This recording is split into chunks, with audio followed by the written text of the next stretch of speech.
nos restaurar, nos encher como um rio.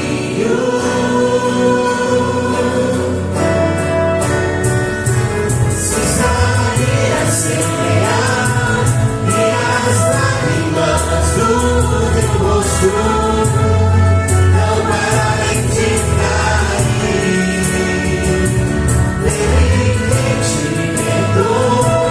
é a alegria que o fará voltar a sonhar.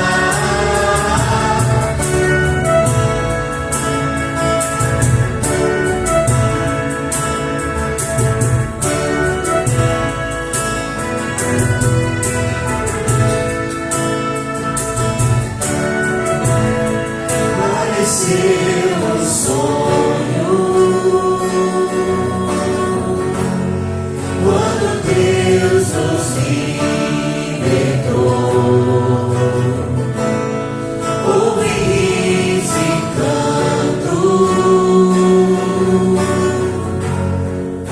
maravilhoso, eterno Senhor, vem nos restaurar,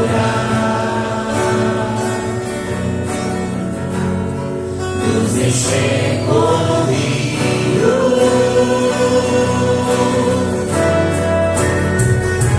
Se sair a semear e as lágrimas do teu rosto não pararem de cair, livremente dor, é a alegria que o fará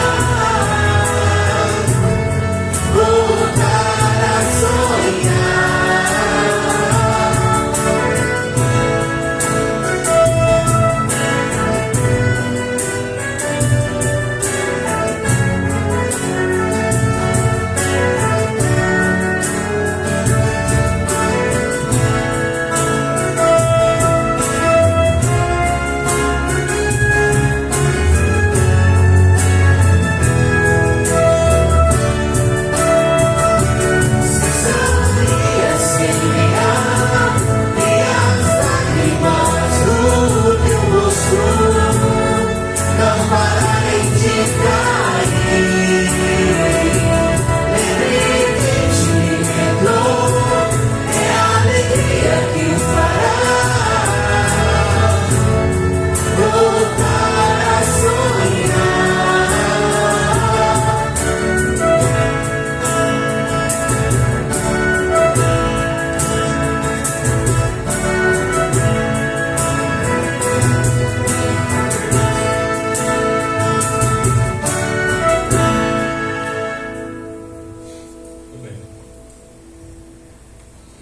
Vamos louvar o Senhor comigo, número 14, eu já gravo.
Só louvando, levantando as mãos.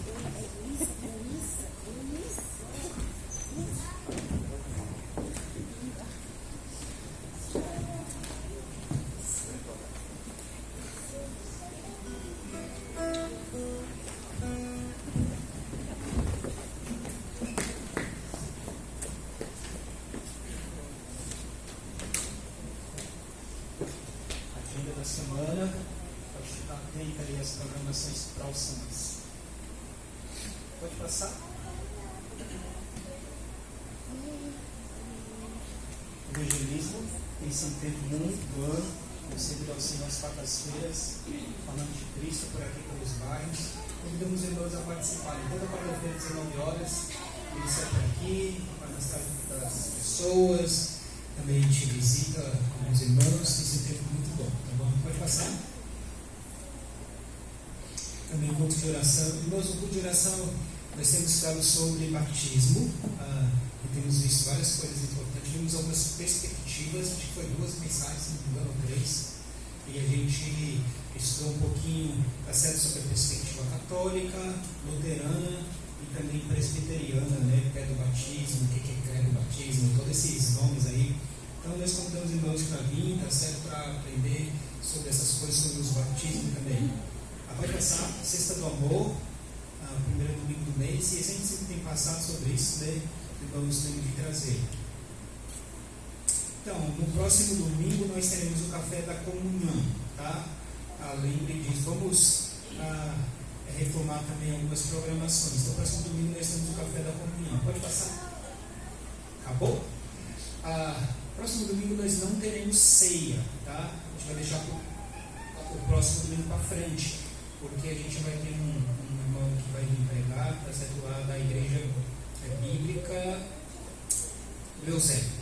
Então, ele vai vir na escola bíblica dominical para falar do projeto que ele tem, missionário, e também vai pregar à noite. Então, irmãos, próxima semana vamos vir, nos fazer presente, para servir ao Senhor. Sábado, nós teremos a nossa primeira programação evangelística, tá bom? Nós vamos retomar, como nós temos falado com os irmãos, as programações agora no mês de fevereiro, algumas que no mês de janeiro nós não fizemos. E essa primeira vai ser aqui na igreja. Vamos nos reunir com os grupos de estudos bíblicos para conversar um pouquinho, ver os projetos, ver como é que vai ser as possibilidades, as coisas que a gente vai fazer. Próximo sábado às 19 horas. Então todos os irmãos devem vir, tá bom? Aí nesse tempo, para a gente servir ao Senhor, tá? Acho que são esses. Eu não me lembro, estou me lembrando. Rebeca, sem ser nessa semana, na outra, na próxima semana. Vai começar só em março. Março? É. Rebeca vai começar só em março. Tá certo?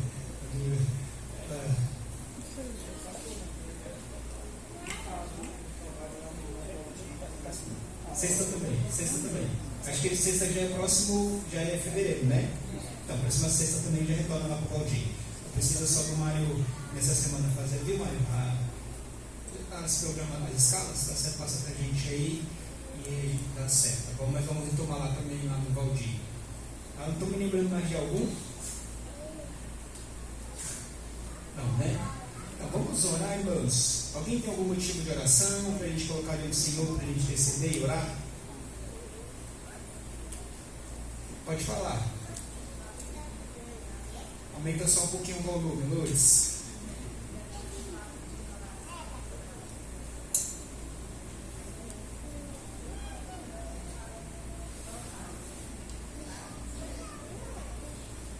Luiz.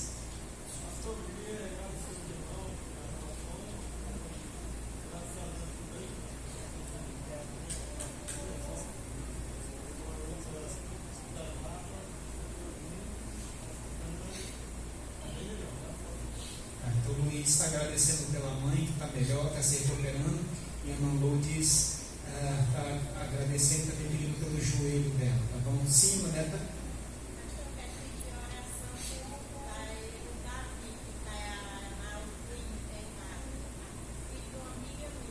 Tá certo, pelo Davi, né? Tá certo, filho da amiga da irmã Neta, interceder. Mais alguém? Continuar, né, orando pela minha mãe. Hoje foi segundo dia de tratamento dela, né? Que é tá fazendo quimioterapia, né?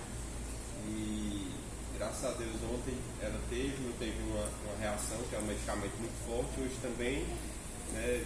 Deus tem usado os médicos, ela está sedada, então isso contribui para ela não ter as reações que é para ter, né? Mas e amanhã vai ter mais outra rodada de medicamentos, né? Por esses 3 dias. E aí depois os médicos vão avaliar como é que ela vai ficar, qual vai ser a reação do corpo dela, né? Então orar por isso, né? A vida dela tá na melhor mão, né? Não é na mão dos médicos, mas na mão de Deus, né? Então isso é o que nos deixa tranquilo.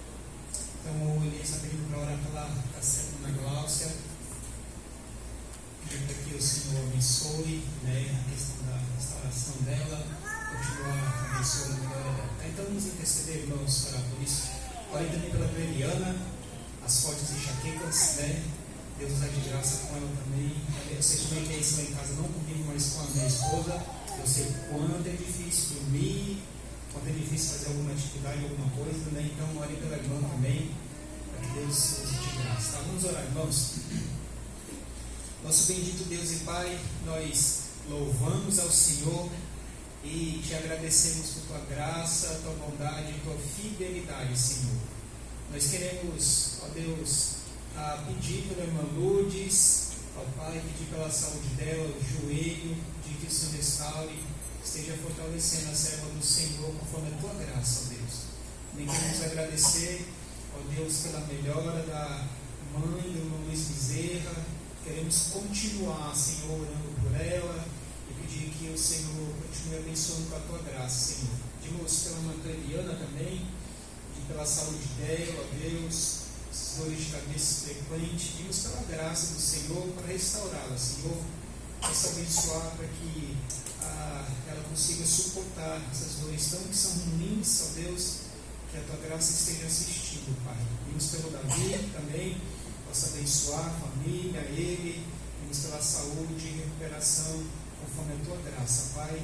E também queremos colocar diante do Senhor a vida, ó Pai, da irmã Gláucia, de que o Senhor esteja sustentando e fortalecendo ela, Senhor, e os teus medicamentos possam fazer efeitos, o Senhor possa abençoar os anos médicos, ó Deus, para que eles estejam indo na direção correta, no tratamento. E acima de tudo, Senhor, nós pedimos que o Senhor opere um milagre na vida dela. Pai, possa, ó Deus, fazer esse pulmão subir, nós temos suplicado ao Senhor, a interceder, ó Deus, pedimos que o Senhor use de misericórdia. Pedimos que o nome do Senhor seja glorificado. Esteja sustentando, Senhor, a família, pedimos que Elias, Raquel, ó Deus, para que o Senhor esteja renovando as forças dos irmãos, ó Deus, o ânimo a cada dia no Senhor e na tua palavra, Pai. Nós te agradecemos, louvamos ao Senhor e bendizemos o teu nome. Se nós oramos no nome de Jesus, amém, Senhor. Eu lembrei de mais uma que eu tinha para falar, irmãos, nessa semana, vai começar a semana Maranata no Cibima, uma semana de conferência teológica, e nessa conferência eles vão tratar sobre vários assuntos importantes sobre... Cadê a Jaque? Está aqui, Jaque. Lembra o tema para mim, Jaque, que eu esqueci, por favor? Neurociência, tá certo? Vai falar sobre assuntos como, por exemplo, como lidar com emoções, ansiedade, tá bom? Vai ser um tempo bom e eu recomendo exatamente para os irmãos poderem participar, tá?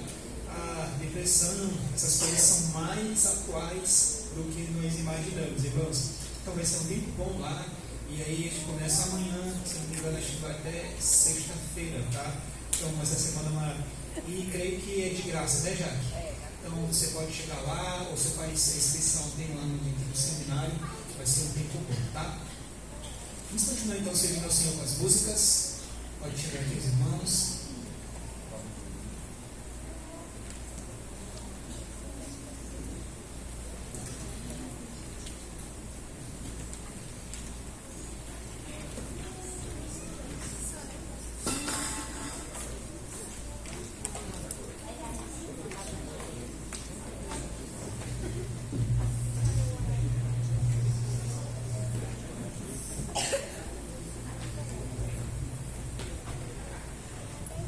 Boa noite.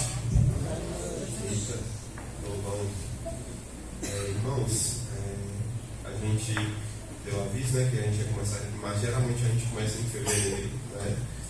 A gente tem feito o nosso cronograma, eu acredito que nossa primeira reunião foi final de outubro, né? Então a gente fez o ano de 2024 da educação cristã muito voltado para EBD e culto, né? A gente apareceu mais uma nova classe, né, para EBD, então a gente usou esse tempo. E esse mês de janeiro, que era o mês de férias, né, a gente designou para poder cuidar dessas coisas, né, da EBEC, mas só que apareceram todas essas coisas, né, na minha vida, né, então eu não tive esse tempo hábil ainda, então eu peço realmente a paciência dos irmãos, mas agora que a minha manhã hoje está em outro local, então fica um pouco mais tranquilo de poder se organizar um pouco melhor. Esse mês de fevereiro a gente vai utilizar para a gente poder resolver tudo, né? Qual vai ser o ano que a gente vai utilizar, o material que a gente vai utilizar. E aí, em março, a gente inicia, né? Eu conto com a ajuda dos irmãos. E também, outra coisa, já estou falando de educação cristã, a gente está precisando de pessoas, principalmente para a classe dos menores, né? A gente sentiu que as pessoas, muitos irmãos, né, têm se disponibilizado em ajudar, mas muito para as idades dos maiores, né? E os menorzinhos também querem a ajuda de vocês, o cuidado de vocês, tá certo? Eu sei que eu sei que realmente requer um cuidado maior, né? Um manejo, uma atenção, mas realmente a gente quer fechar cada classe, né, com pelo menos as duas primeiras com 6 pessoas, para ficar 3 duplas, né, e aí as pessoas também poderem participar do culto. A gente não quer sempre as mesmas pessoas, né, para que eu sei que temos a transmissão, você ouve em casa, mas é importante, né, estarmos aqui ouvindo a pregação do Evangelho. Então, se você colocou o seu nome, né, para outra idade e você quiser se disponibilizar para isso, me procure, né, senão eu vou procurar você, tá certo? Deus vai tocar no meu coração, Pai, até você, tá bom? Vamos louvar o Senhor. Vamos depositar nossos dízimos de ofertas. E louvar o Senhor comigo, vamos colocar de pé. 1, 4, 3, 3. Eis os melhores. 4, 3.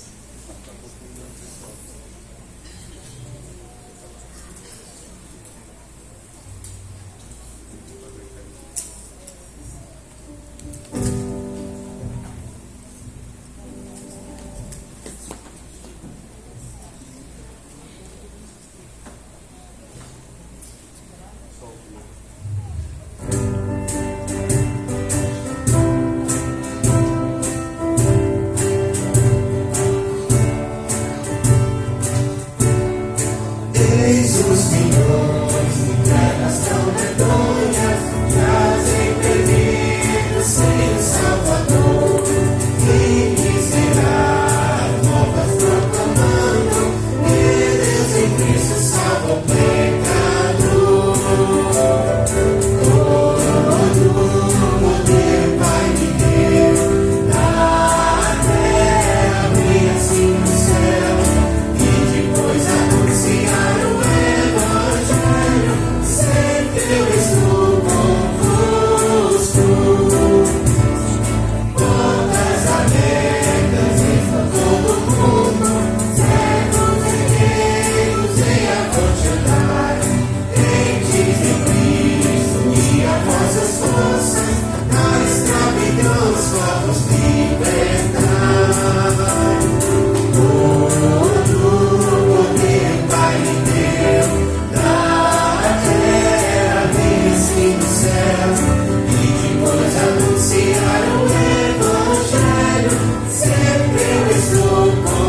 tá?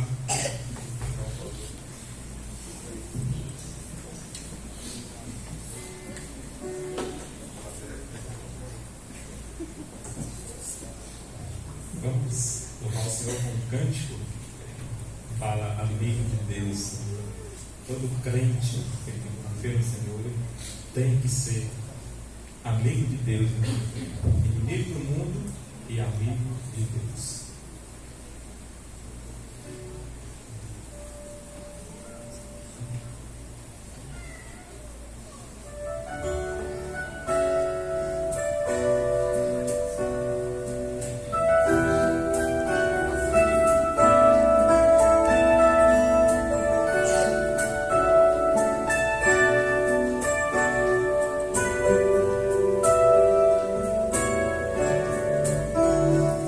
Não existe nada melhor do que ser amigo de Deus, caminhar seguro na luz, desfrutar do seu amor, ter a paz no coração, viver sempre em comunhão e assim perceber a grandeza do poder de Jesus, meu bom pastor.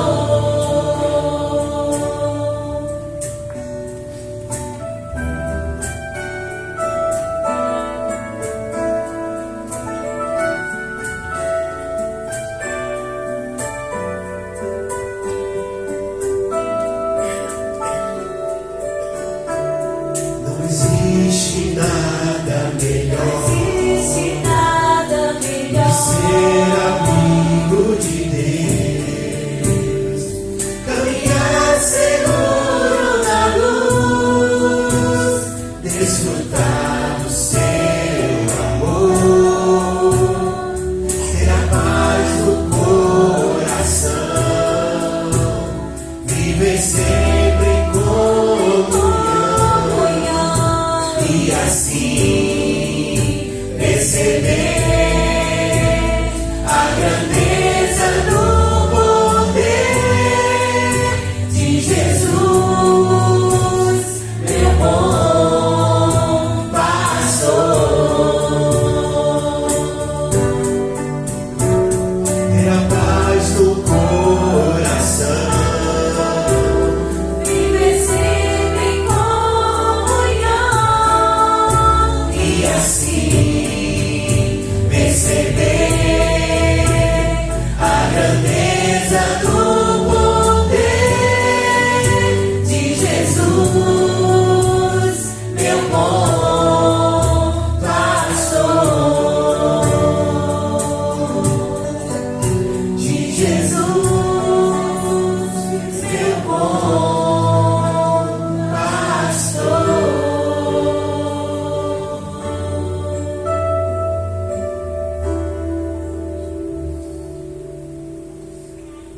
Pastor Alexandre.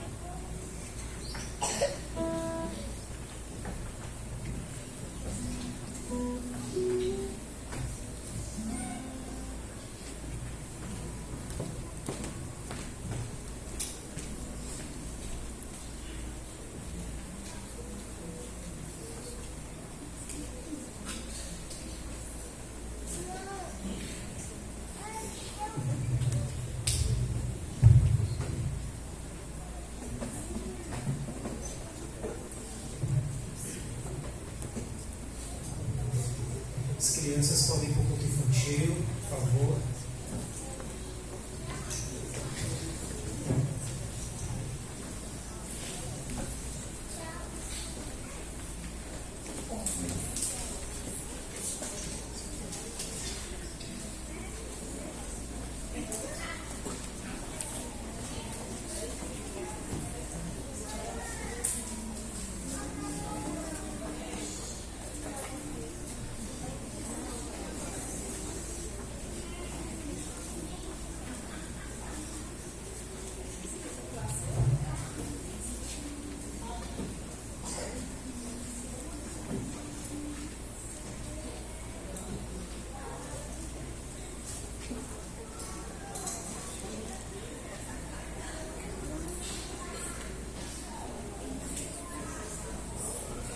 Você está vendo o tema do nosso estudo dessa noite, cuidado pela igreja.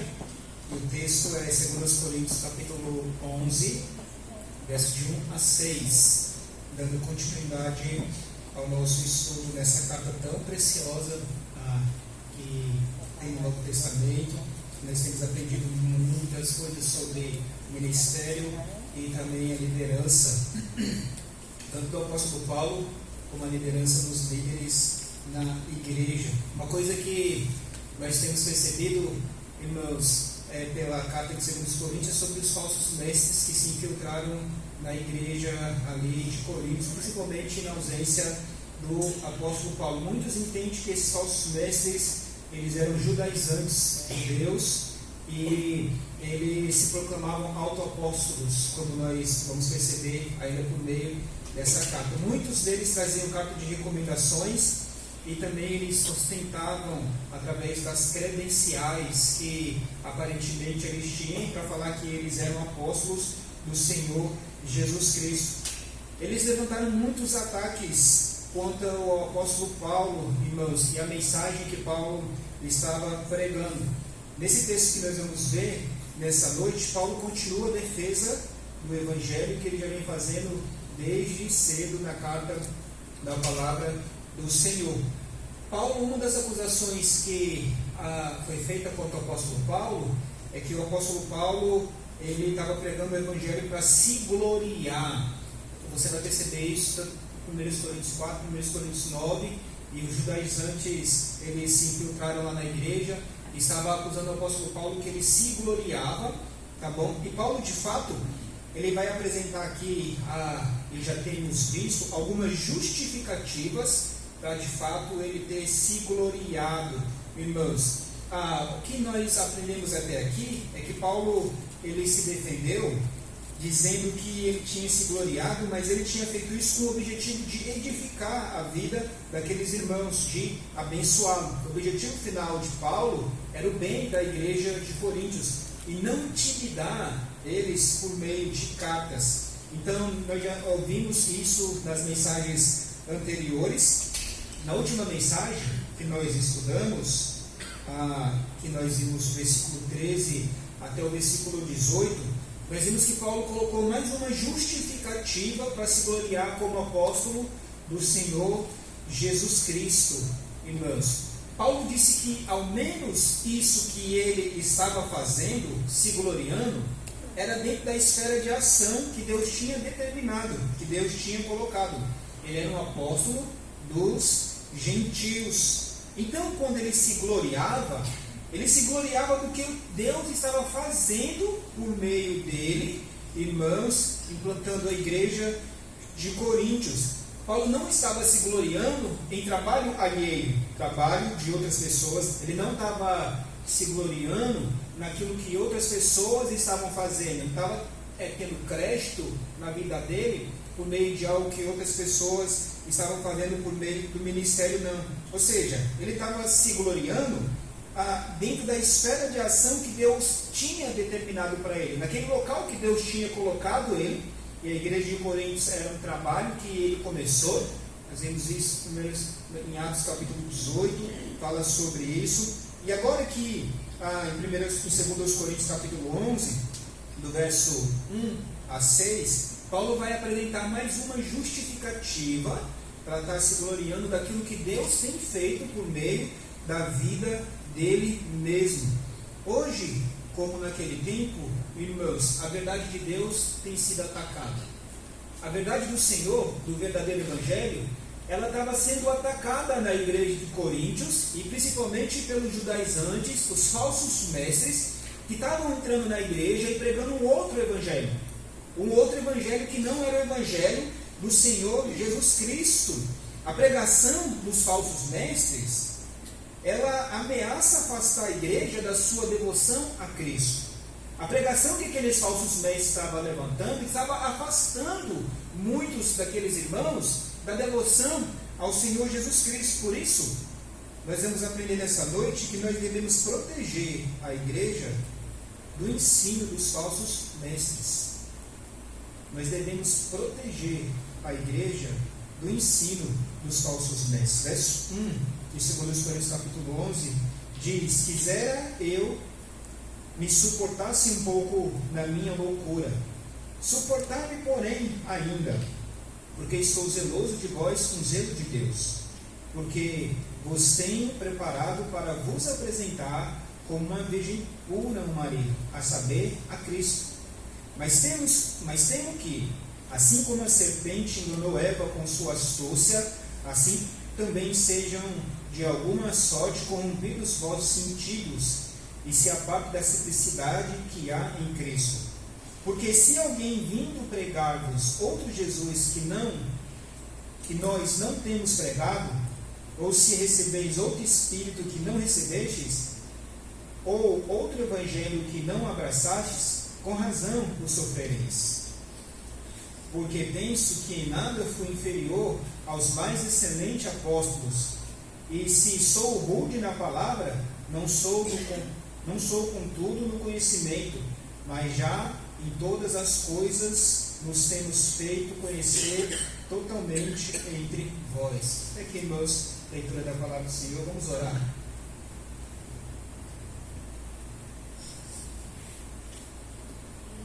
Pai Santo, nós te louvamos, Senhor, bendizemos ao Senhor e te agradecemos por tua graça. Nos capacite, assim como Paulo, Senhor, a estar firmes, ó Deus, defendendo o Evangelho Santo que o Senhor deixou para a igreja do Senhor contra os falsos pregadores, falsos mestres.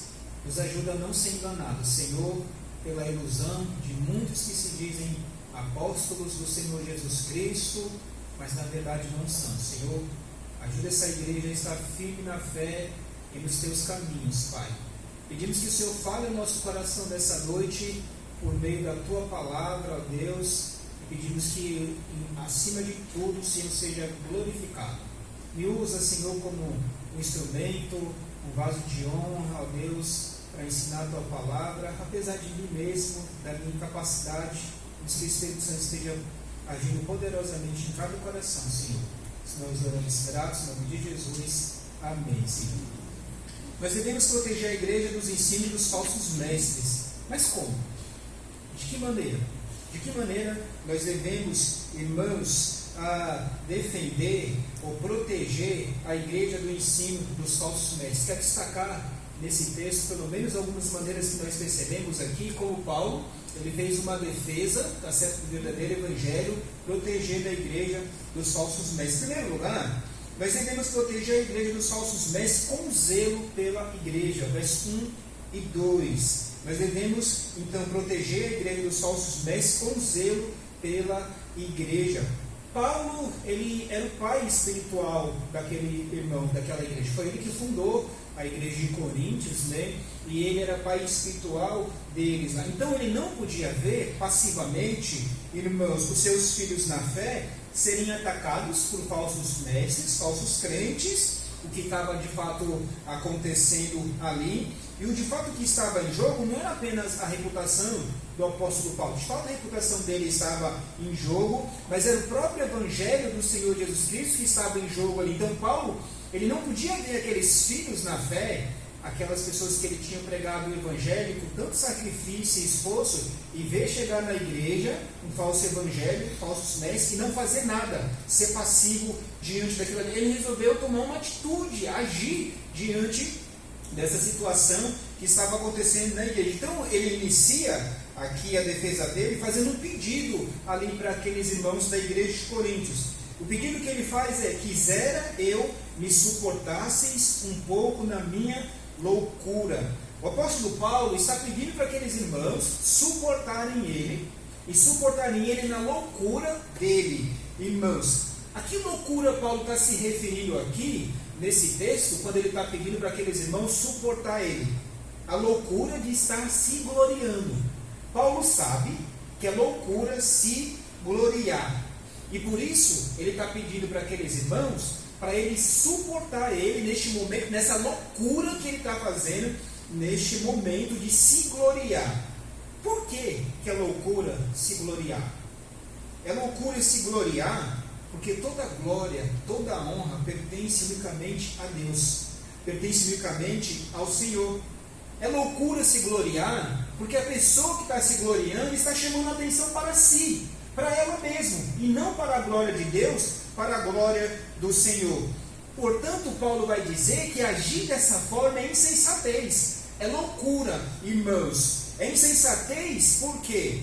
Porque o líder não deve se gloriar chamando a atenção para si. Ele estava fazendo isso neste momento, neste tempo, e ele fez isso devido à circunstância, foi algo circunstancial, porque o que estava acontecendo dentro da igreja de Corinto, dos falsos apóstolos, os falsos mestres que estavam dizendo que eram super apóstolos, como nós vamos perceber aqui, e os irmãos da igreja começaram a desprezar o próprio líder deles mesmo, aquele que tinha fundado a igreja. Então, irmãos, é loucura se gloriar chamando a atenção para si mesmo.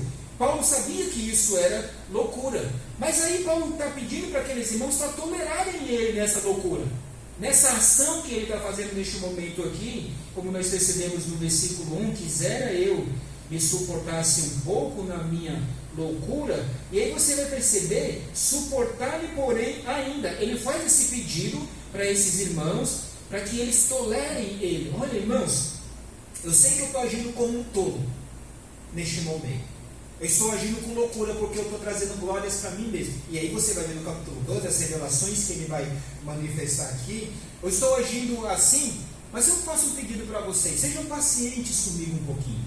Tenham paciência naquilo que eu estou falando para vocês neste momento. E por que Paulo pede para que aqueles irmãos sejam pacientes para eles na loucura que ele está de se gloriar? E ele vai apresentar então no versículo 2 a razão porque ele está pedindo essa paciência daqueles irmãos. Porque eu estou zeloso de vós com zelo de Deus. Paulo ele apresenta aqui no versículo 2 que ele está agindo assim por causa do zelo que ele tem pela igreja. Ele está zelando por aquela igreja que ele mesmo fundou. O que significa zelo? Zelo significa cuidado. Ele está demonstrando um cuidado para com aquela igreja. Ele está demonstrando uma preocupação, um interesse por aqueles irmãos ali na fé. Então ele está movido por amor. Ele está procurando o bem daquela igreja ali. Por isso que ele está sendo zeloso neste momento. Ele está agindo assim, então, dessa forma. E é interessante que você observa aqui dentro do texto da palavra do Senhor, que Paulo diz que esse zelo que ele tem pela igreja de Corinto, esse cuidado, este amor que ele tem para aqueles irmãos ali, é um zelo que vem de Deus. O texto diz aí: porque estou zeloso de vós com zelo de Deus. Ou seja, irmãos, esse zelo procede do Senhor. Esse zelo procede de Deus. Ele tem a origem na força do próprio Deus que estava agindo na vida dele, para que ele pudesse agir para com aquela igreja. Paulo era o pai espiritual daqueles irmãos.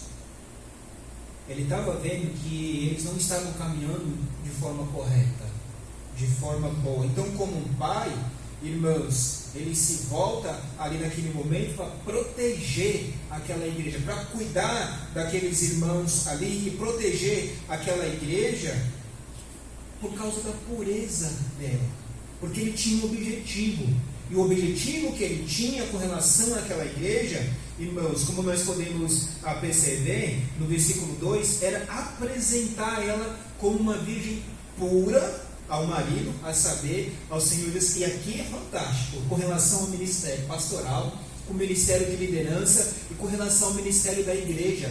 Nós temos que batalhar, trabalhar, labutar, para que nós nos esforcemos, e principalmente quem está na liderança, para apresentar a igreja de uma forma pura, pura para o esposo, para o Senhor Jesus Cristo. Era esse o objetivo. Ele estava cuidando daquela igreja, ele estava sendo pastor daquela igreja, o líder, cuidando dela para apresentar ela pura para o Senhor. E é essa atividade que nós temos que fazer aqui, irmãos, como servos do Senhor. Agora, para que nós possamos entender o que Paulo está dizendo aqui no versículo 2, para apresentar como uma virgem pura ao marido, a saber, ao Senhor Jesus Cristo, nós temos que voltar ao Antigo Testamento para ver como que eram feitos os casamentos antigos.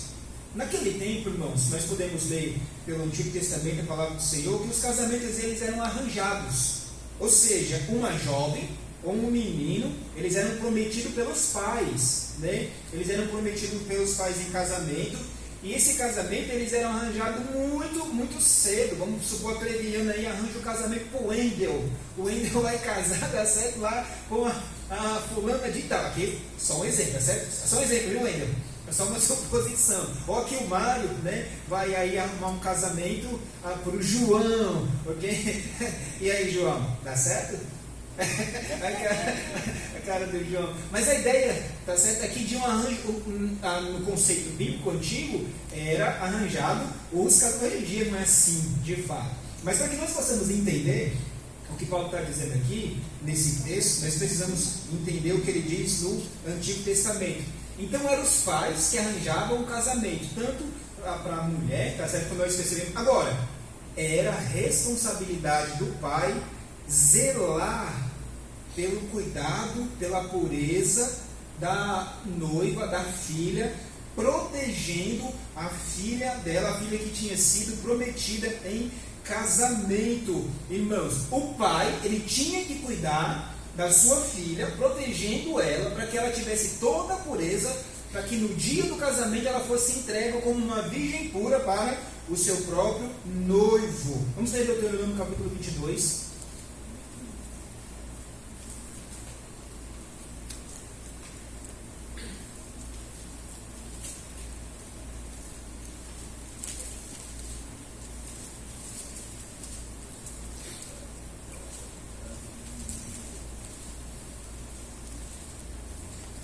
Deuteronômio capítulo 22, versículo 13 e 14. Deuteronômio capítulo 22, versículo 13 e 14.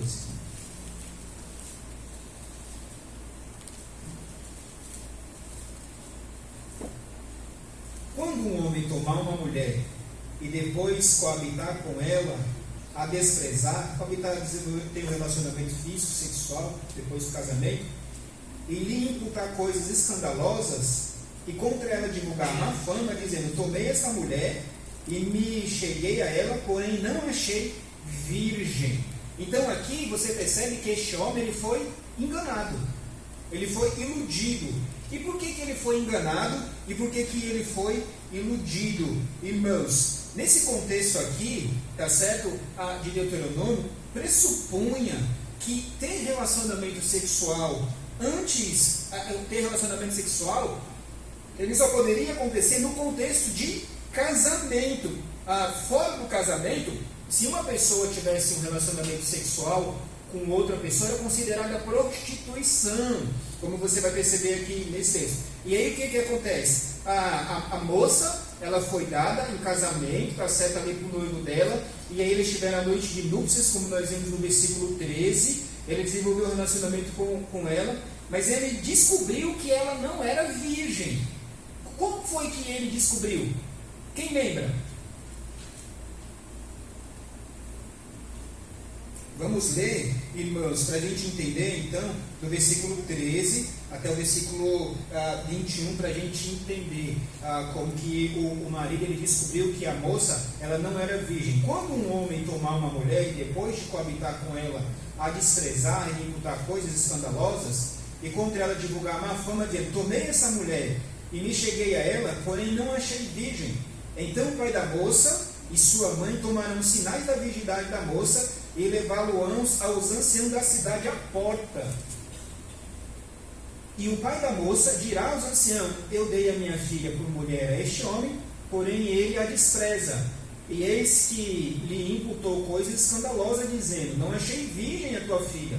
Porém, eis aqui os sinais da virgindade da minha filha. E estenderão a roupa diante dos anciãos da cidade. A roupa aqui de cama, tá bom?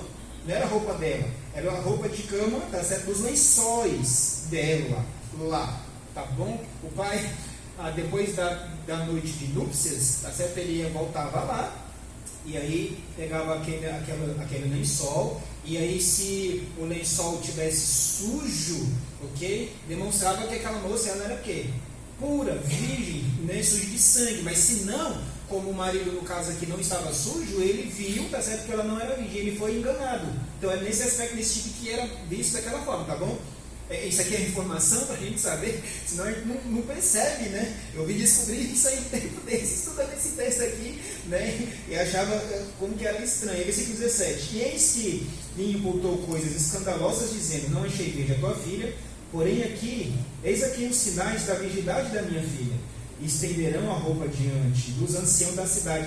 Agora, se fosse verdade, o que você vai perceber, o que aquela mulher, tá certo, não fosse virgem, você vai ver o que aconteceria com ela. Se não fosse verdade, você ia ver o que ia acontecer com o homem, que diz aqui dentro do texto. Então os anciãos da mesma cidade tomarão aquele homem e o castigarão, e o multarão em 100 ciclos de prata, e os darão ao pai da moça, porquanto divulgou má fama sobre a Virgem de Israel. Ele será por mulher, e todos os seus dias não poderá despedir. Tinha que tomar ela por mulher, tinha que pagar dinheiro, porque ele estava divulgando má fama, estava falando algo que não era verdadeiro ali, irmãos. Agora, versículo 20: Porém, se isso for verdadeiro, isso que a virgindade não se achou na moça, então levarão a moça à porta da casa do seu pai, e os homens da cidade apedrejarão até que morra. Pois fez loucura em Israel, prostituindo-se na casa do seu pai, assim tirará o mal do meio de ti. Tanto nós percebemos aqui no versículo que ela era apedrejada, aqui dentro do texto, né, se fosse verdade. Mas o que é interessante é que o texto diz que era prostituição, desenvolver um relacionamento sexual fora do casamento. Os conceitos são importantes e os princípios para nós hoje são importantes. Irmãos, nós não podemos divulgar má fama das pessoas. Não podemos. Isso pode ser algo verdadeiro ou não, mas nós não podemos divulgar a má fama das pessoas. Outra coisa que nós aprendemos aqui, e em outros contextos da palavra do Senhor, o relacionamento sexual deve ser só dentro do casamento, marido e mulher, não fora dele. Há uma grande inversão dentro do relacionamento. Você vê que Gênesis 2:24, por isso deixa homem, pai e mãe, se une a sua mulher, tornando uma só carne. A ordem que Deus estabelece é: por isso deixa homem, pai e mãe. Ele vai deixar pai e mãe, se une a sua mulher em aliança, em compromisso, em casamento, e depois se torna uma só carne. Não é se torna uma só carne primeiro e depois deixa pai e mãe e se une a aliança. Não, que é completamente o contrário hoje, não é verdade?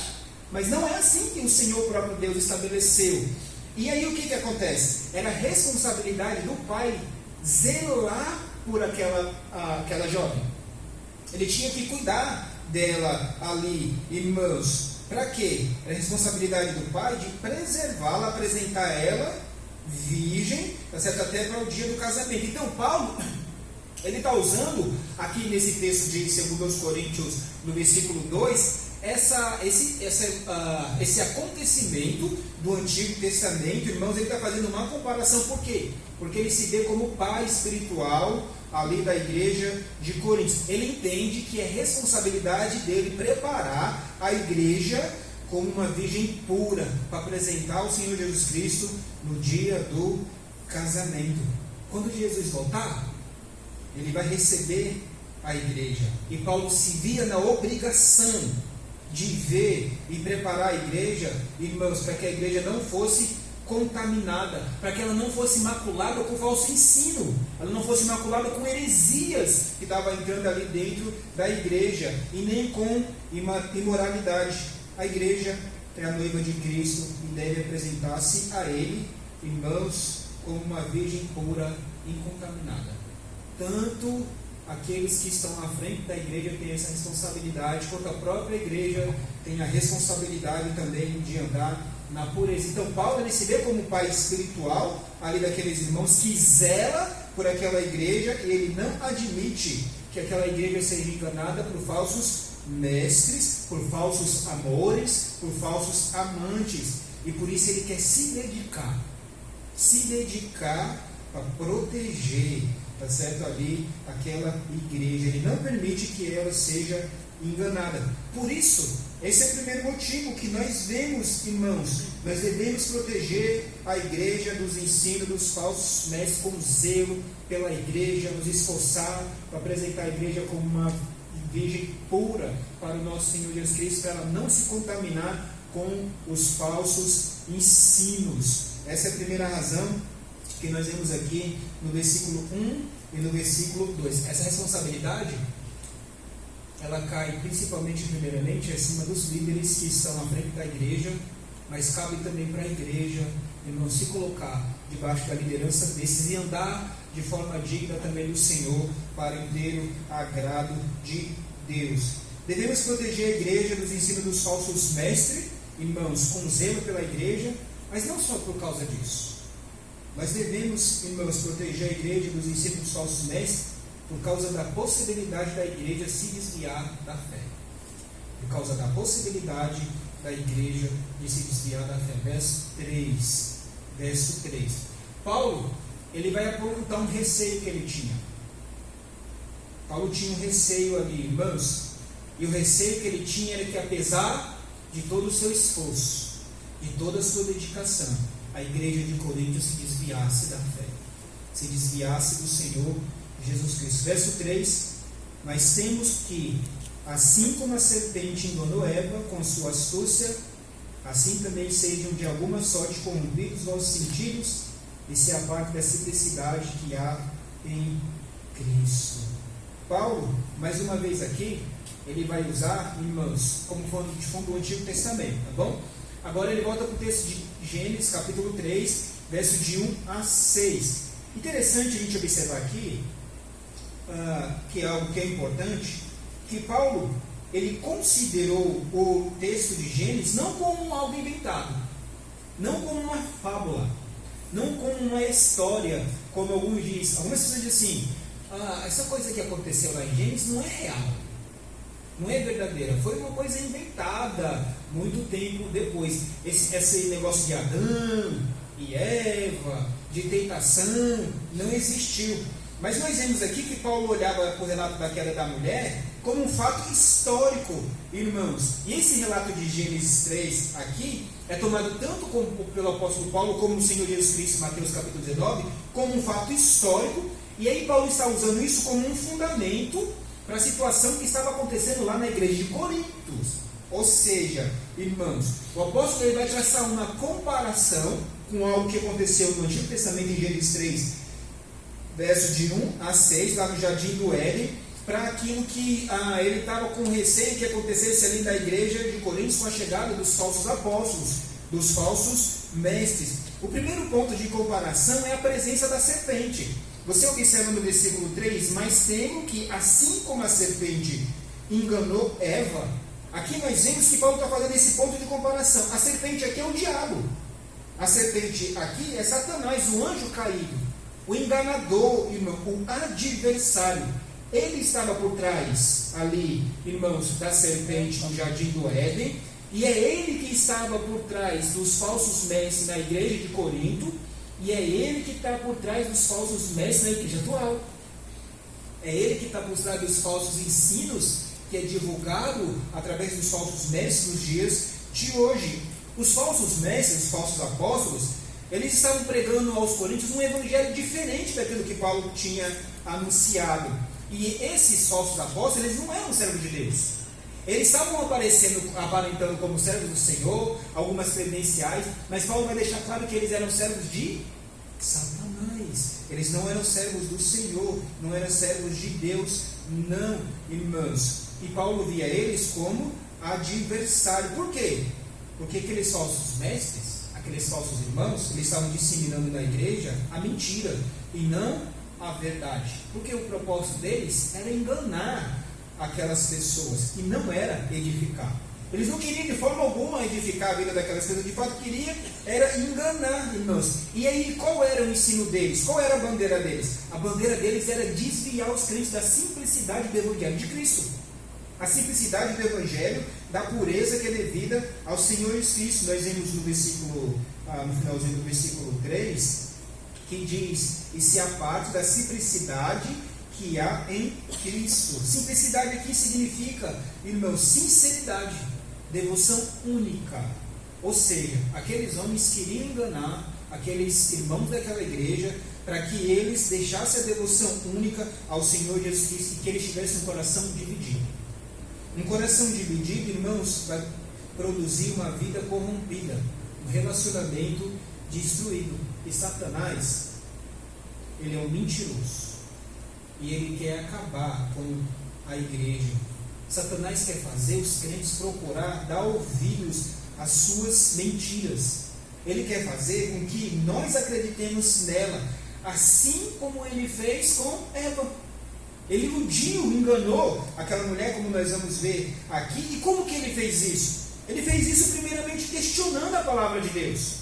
Ele trouxe a tentação questionando a palavra. É assim que Deus disse. E depois de questionar a palavra de Deus, ele negou a palavra de Deus. É certo que não morrereis. É certo que isso de fato não vai acontecer com vocês. E por fim, ele substituiu a palavra de Deus pela própria mentira. Como Deus, sereis conhecedores do bem e do mal. Ou seja, irmãos, como nós percebemos aqui, questiona a palavra do Senhor, nega a verdade da palavra de Deus e por fim substitui a palavra do Senhor.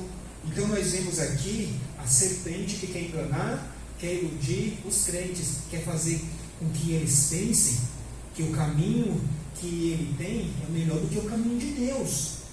Que aquele caminho de obedecer aquilo que Deus diz na palavra dele não é o melhor, não é o bom. Que nós podemos desobedecer o caminho que Deus tem dito na palavra dele sem nenhuma consequência para os nossos atos. Que nada vai acontecer se nós seguirmos um caminho contrário ao Senhor. Por que Satanás quer agir assim, irmãos? Porque ele engana e ele age com astúcia. Foi isso que ele fez com Eva e é isso que ele quer fazer com os crentes. Foi isso que ele fez com os crentes coríntios e é isso que ele quer fazer com os crentes hoje. Versículo 3: mas temo que assim como a serpente enganou com sua o quê? Astúcia. É assim que Satanás ele engana. Irmãos, ele torce a palavra de Deus com o propósito de enganar. E como que ele faz isso? Ele faz isso dirigindo, irmãos, muitas seduções. Ele trouxe sedução para Eva. E a sedução no Jardim do Éden atingiu, aí está certo, Eva em cheio, irmãos. A sedução ali atingiu a mente de Eva.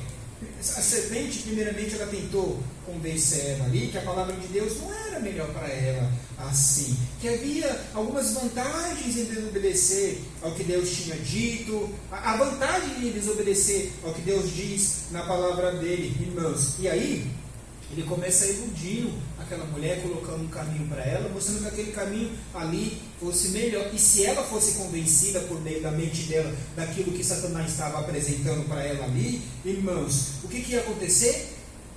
As ações dela seguiriam imediatamente. Então Eva foi persuadida pela mentira de Satanás, em seguida comeu o fruto proibido. Ela foi tentada por Satanás, que tinha um caminho melhor. E aí, isso levou à desobediência à palavra do Senhor. Satanás é astuto. Ele é astuto, irmão.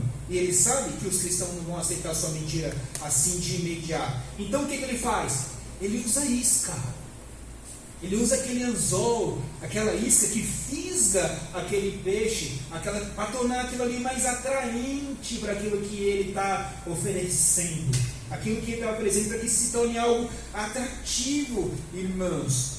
Por isso que nós devemos ficar atentos à palavra do Senhor. Satanás quer iludir a gente, quer nos convencer de que ele tem algo melhor para a gente, para nos oferecer, do que Deus.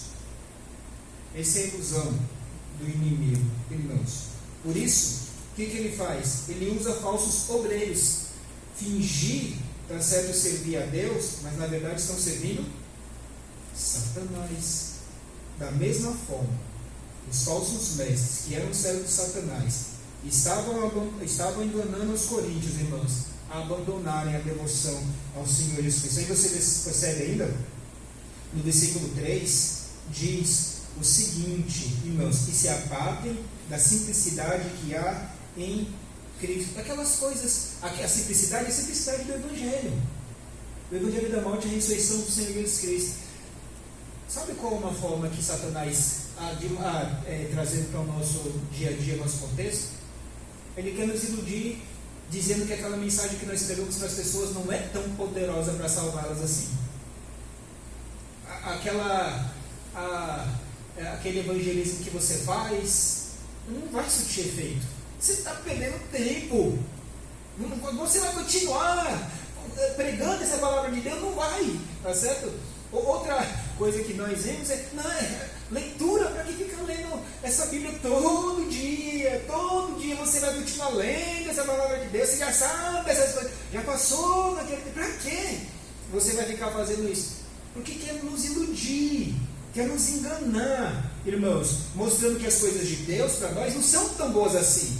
É melhor não ir evangelizar, isso é melhor não ler a Bíblia, é melhor não orar, é melhor não ter uma devoção para Deus. É melhor, tá certo, você fazer outra coisa do que estar servindo ao Senhor. É melhor a gente, e aqui no contexto, é melhor ouvir os falsos mestres do que ouvir o seu pastor. É melhor ouvir os que estão pregando de fora do que o seu próprio pastor que mudou essa igreja. Isso era engano. Que eles estavam assim, vamos dar crédito para esses que estão pregando de fora, o pastor que está pregando na igreja aí de vocês, esse aí não, esse aí é corcunda, baixinho, careca, de pernas tortas, nariz pontudo e sobrancelhas que cruzam. Essa é a visão que, está certo, tinha do apóstolo Paulo, por isso que diz que a aparência dele era fraca, irmãos. Os falsos ensinos, e aqui uma coisa importante, que nenhum de nós que está aqui nessa noite pense que pode se expor ao ensino dos falsos mestres e esperar sair intacto.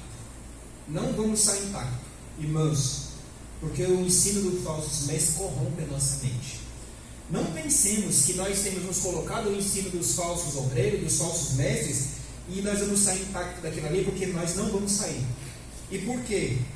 Porque os falsos ensinos, ele abre uma nova perspectiva na nossa mente, na nossa cabeça. Irmãos, nem sempre uma perspectiva certa, irmãos, e aí nós passamos a olhar aquilo que era certo, aqueles costumes da palavra do Senhor, aquilo que era verdadeiro com outros olhos. Aquilo não é tão certo assim, não é tão verdadeiro assim, mas aquele pregador lá, acho que ele tem razão. Ele está um pouco diferente lá da Bíblia, mas ele tem razão. E aí a gente começa o quê? Já começa a nos iludir, nos enganar. Por isso, nós devemos proteger a igreja dos ensinos dos falsos mestres, por causa da possibilidade da igreja se desviar da fé, da simplicidade do evangelho verdadeiro, do evangelho de Jesus Cristo. Como? Começar a dar ouvidos a falsos ensinos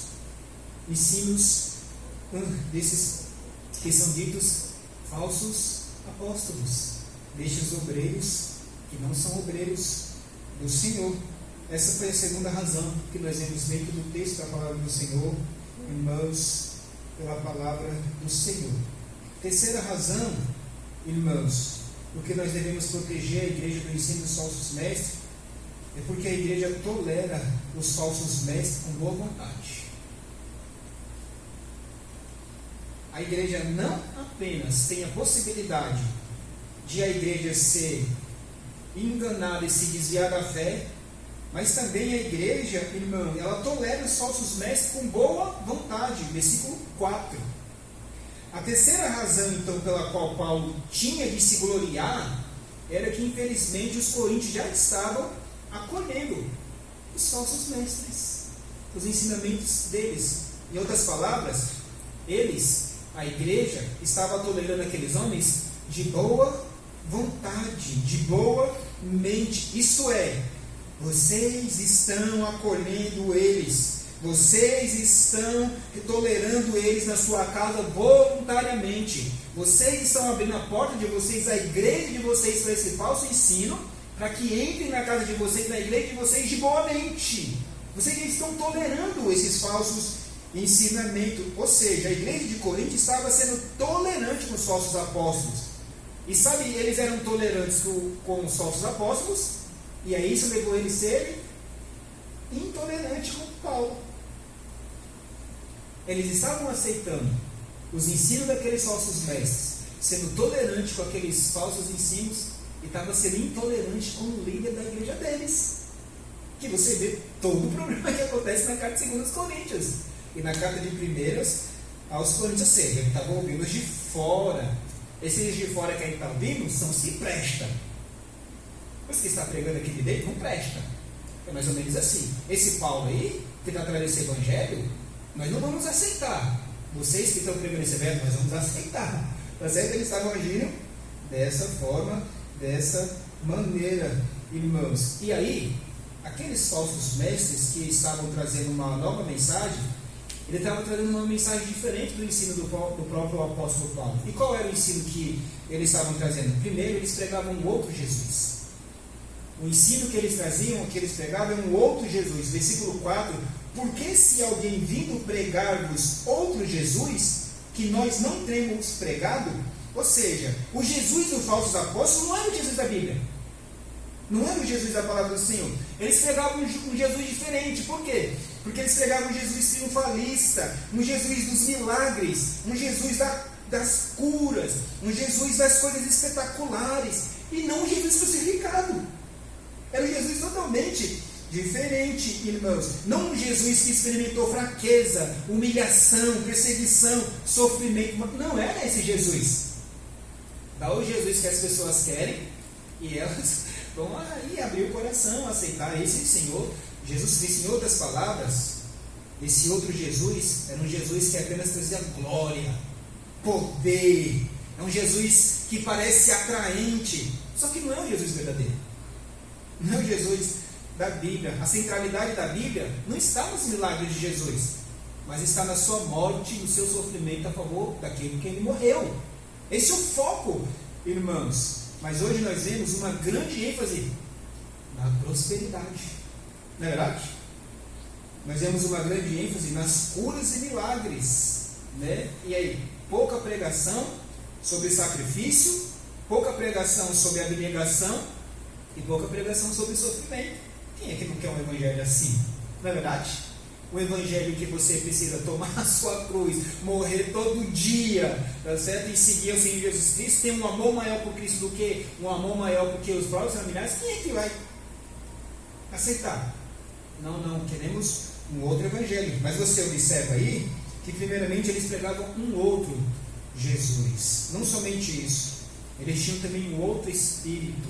Ainda no versículo 4: ou se recebeis outro Espírito que não recebestes, né? Nós vemos aí no versículo 4, e ainda no versículo 4, um outro evangelho que não abraçares, com razão o sofrereis. Essa palavra aqui talvez não seja a melhor.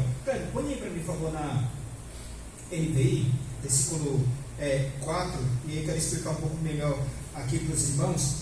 Nós vemos aqui que eles tinham um outro Espírito. Versículo 4. Agora, o que Paulo quer dizer com espírito diferente aqui dentro do texto, irmãos? Algumas pessoas dizem aqui, entendem que está se referindo ao Espírito Santo, tá bom? Por causa que o Espírito Santo é neutro quando você vai falar no texto. Outros estão entendendo que é o Espírito da própria pessoa, tá bom? Ali que está agindo. Eu entendo assim que é o Espírito da própria pessoa.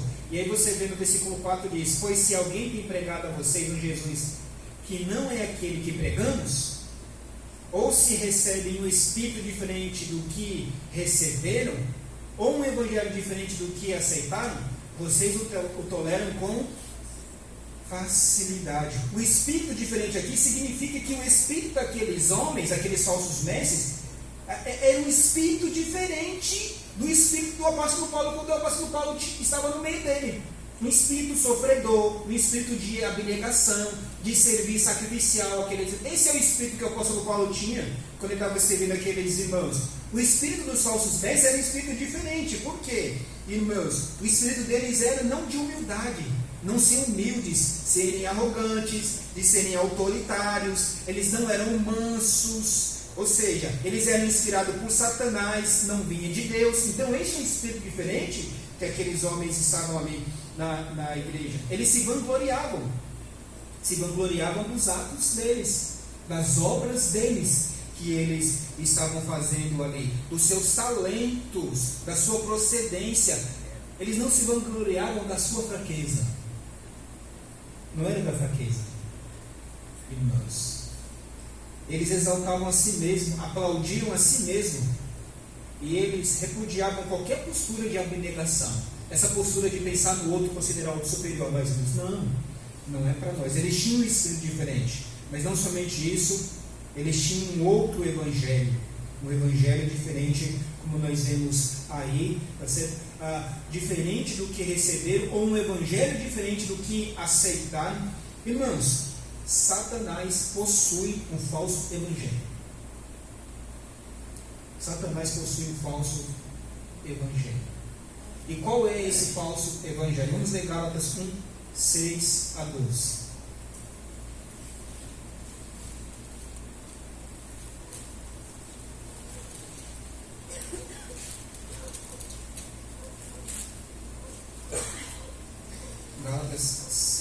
Gálatas 1, 6 a 12.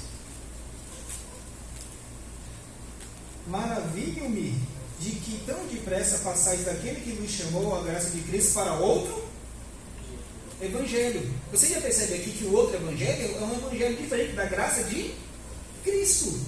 Versículo 7. O qual não é outro, mas há alguns que vos inquietam e querem transtornar o evangelho de Cristo. Mas ainda que nós mesmos, ou o anjo do céu, vos pregue outro evangelho além do que já vos temos anunciado, seja anátema, condenado, assim como já vos dissemos.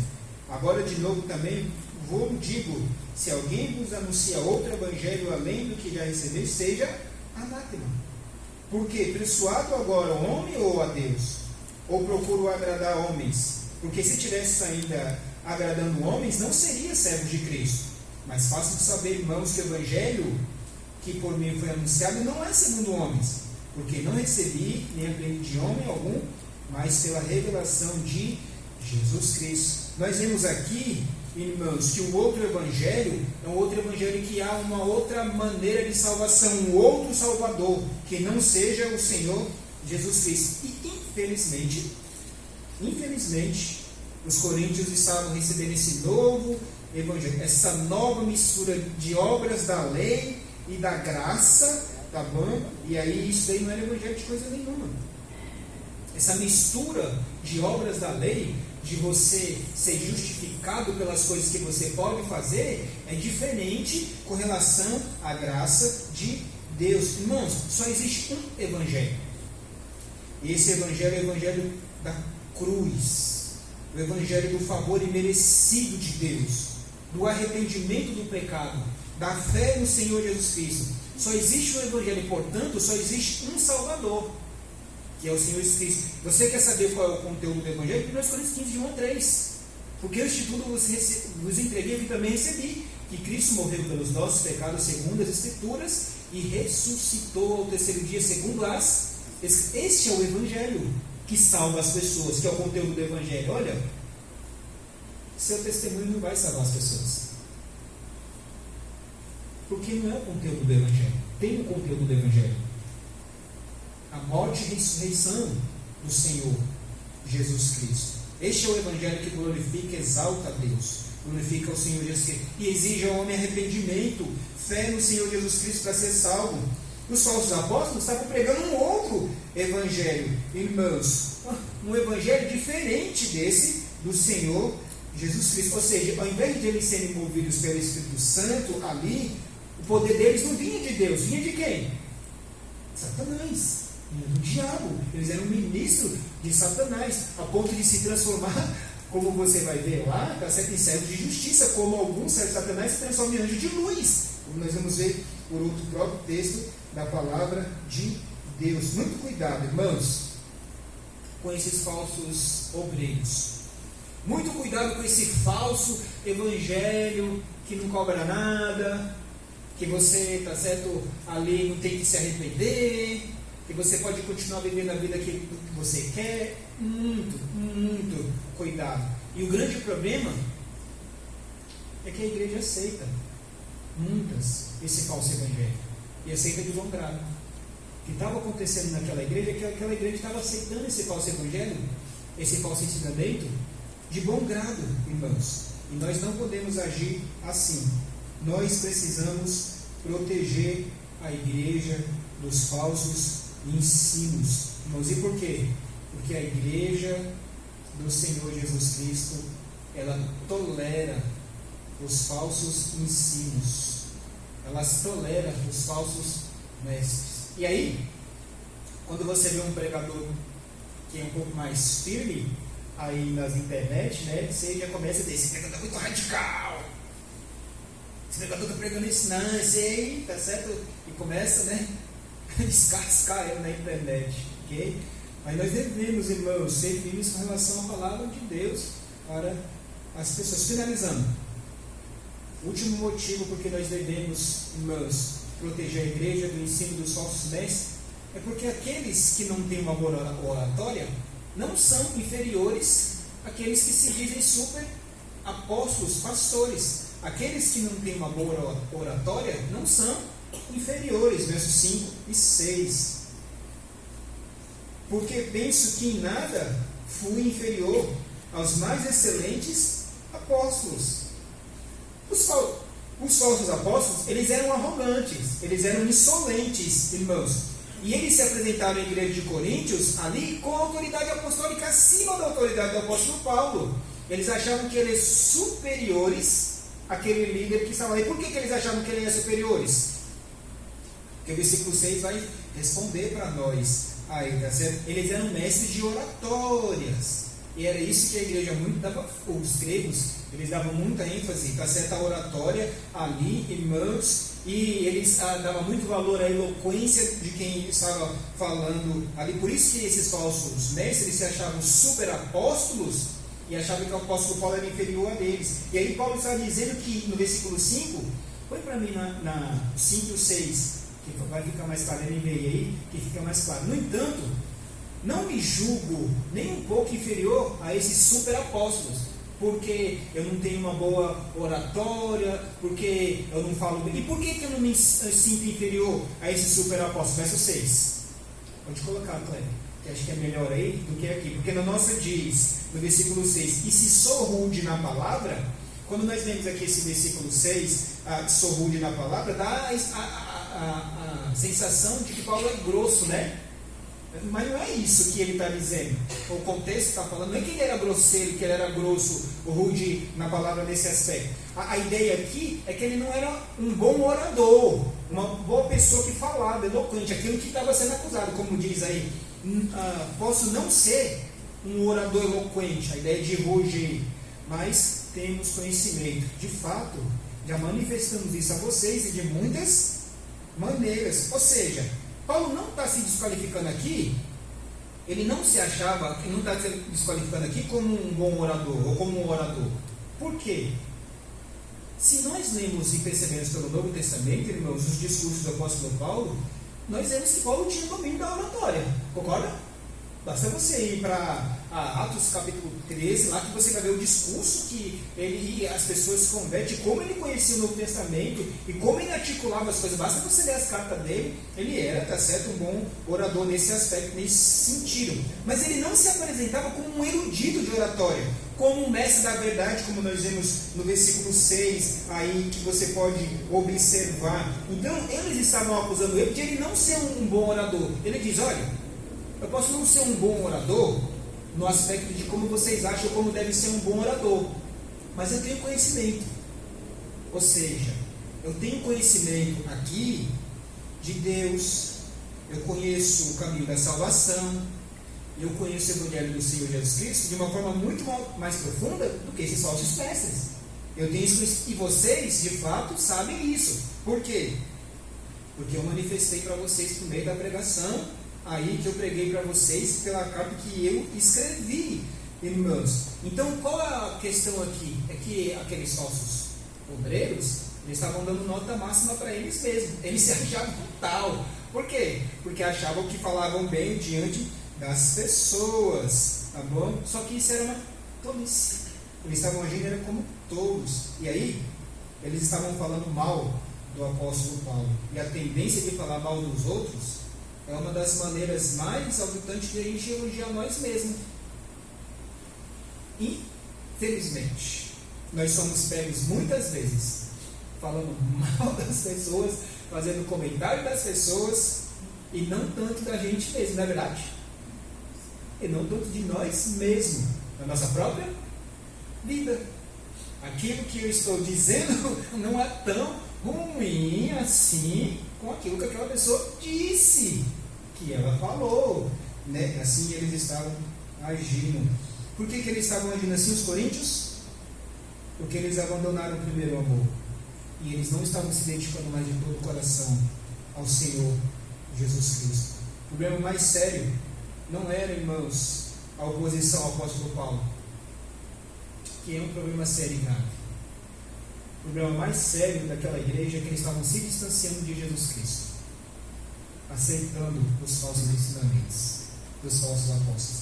Este era o problema mais grave e mais sério. Por isso devemos proteger a igreja dos ensinos dos falsos mestres. Diante disso, algumas considerações aqui para nós, irmãos. Primeiro, o pastor de um rebanho deve ter a função como pai de proteger a igreja.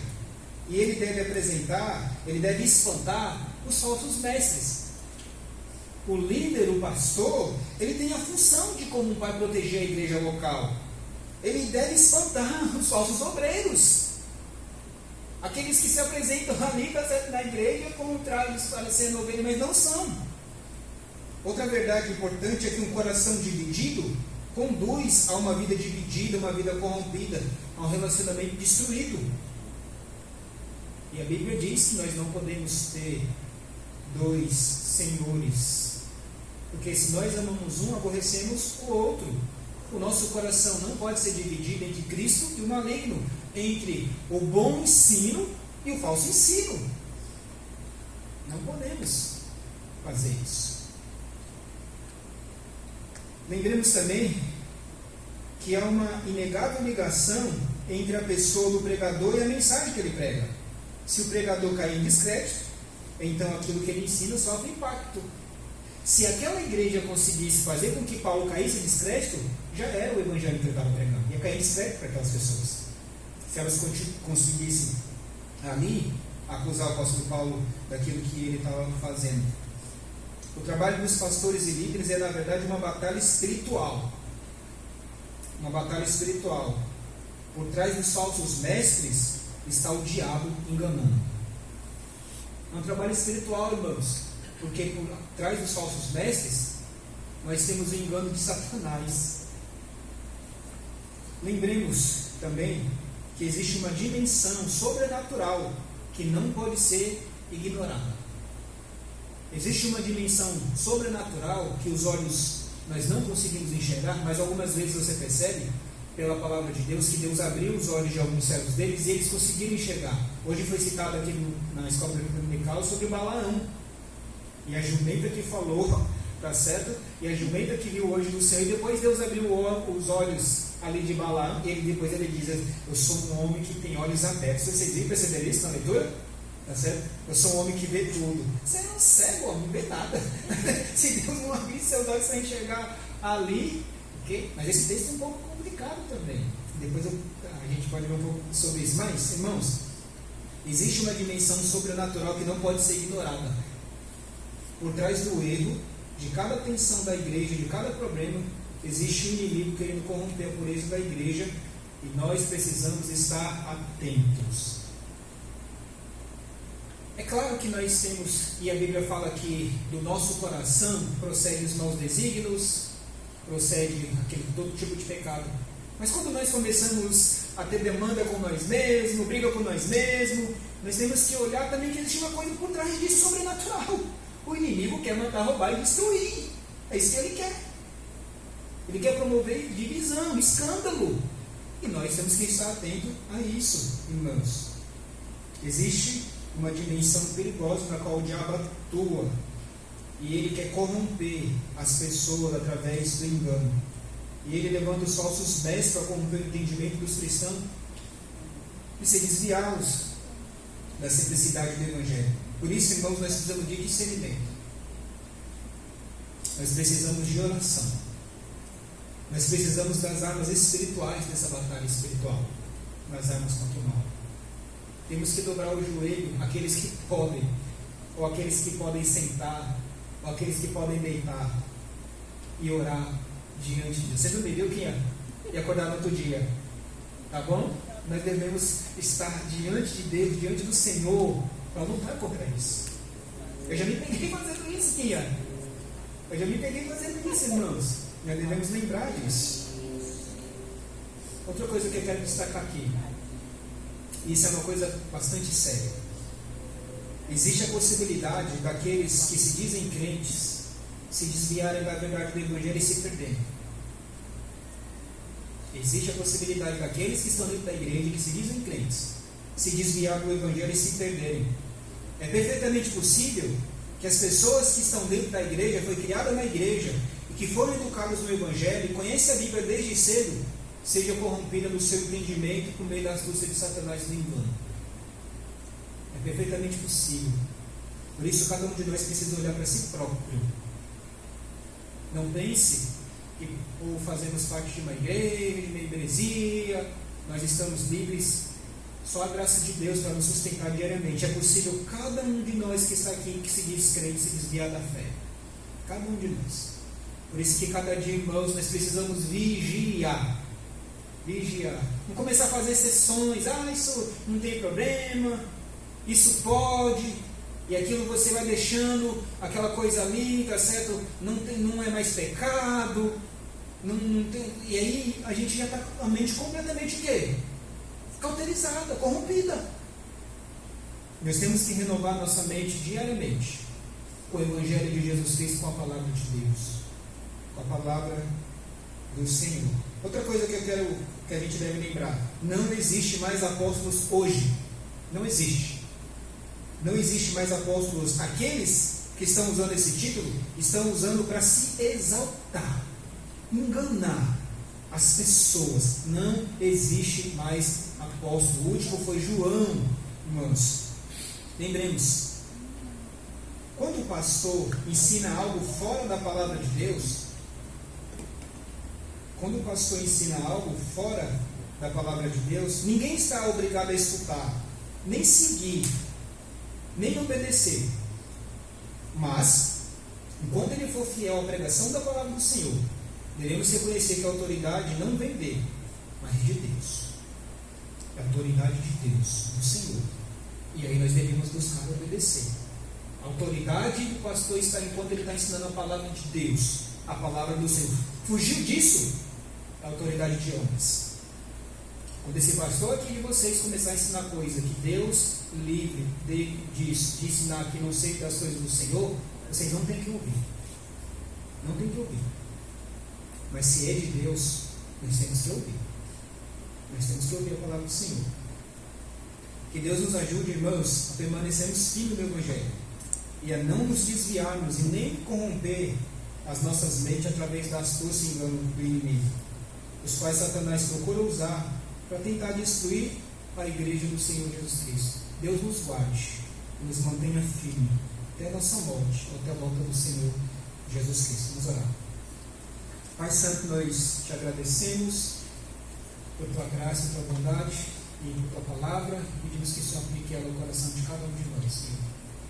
Nos ajude a estar continuando firme na simplicidade do Evangelho do Senhor Jesus Cristo. Nos guarde do engano de Satanás, dos falsos obreiros, Senhor. Nos ajude a ficar firme. Nós pedimos em nome de Jesus. Amém, Senhor. Irmãos, vamos terminar o nosso serviço ao Senhor aqui nessa noite cantando. Tá bom? Com música. Vamos ficar de pé, por favor.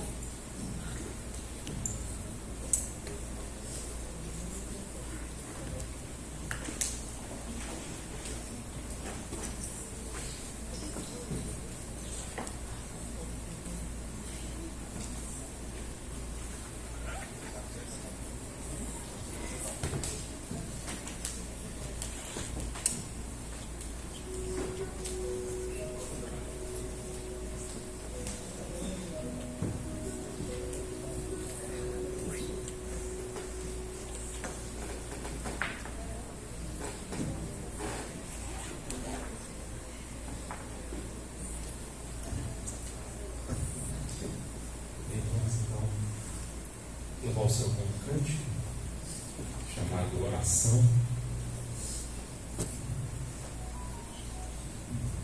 Vamos levar o seu cântico.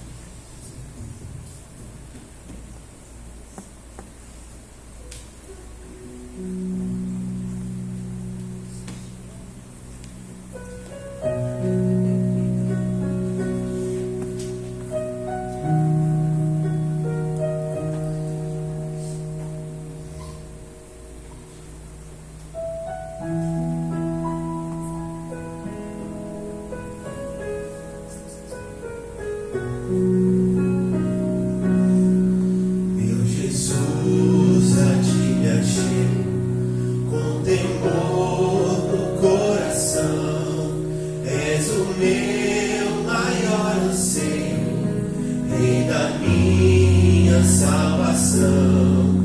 Pai, a ti eu agradeço por tão infinito amor que recebe com carinho este pobre pecador.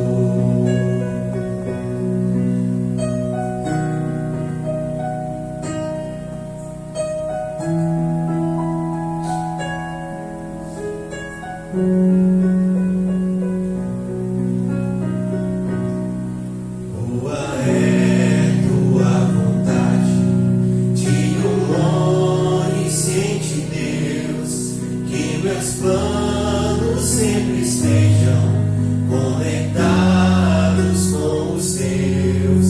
Ó, perdoa os meus pecados, venha me disciplinar, que a pureza de tua glória venha em me habitar. Santo e majestoso Deus, exaltado é Senhor, coroado sobre a terra, em tua glória e esplendor. Teu é todo o domínio, toda honra e poder, pelos séculos dos séculos. Amém.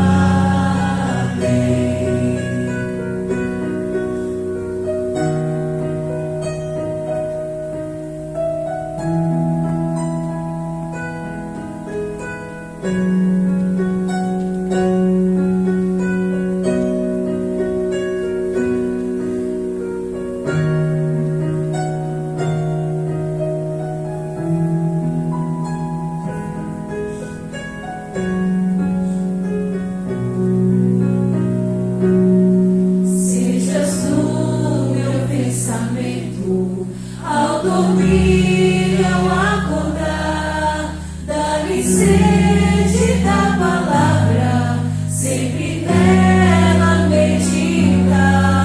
Faz de mim, pequeno Cristo, digno de ser filho teu, anunciando as boas novas, salvação que vem de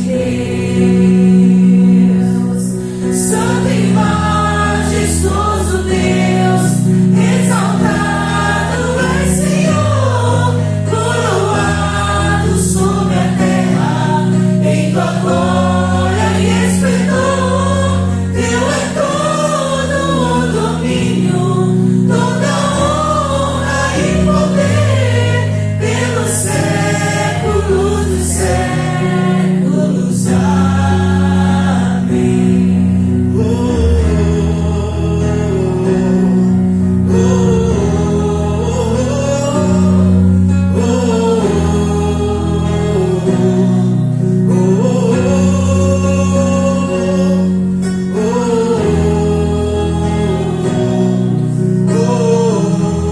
oh, te a honra e a glória pra sempre. Amém.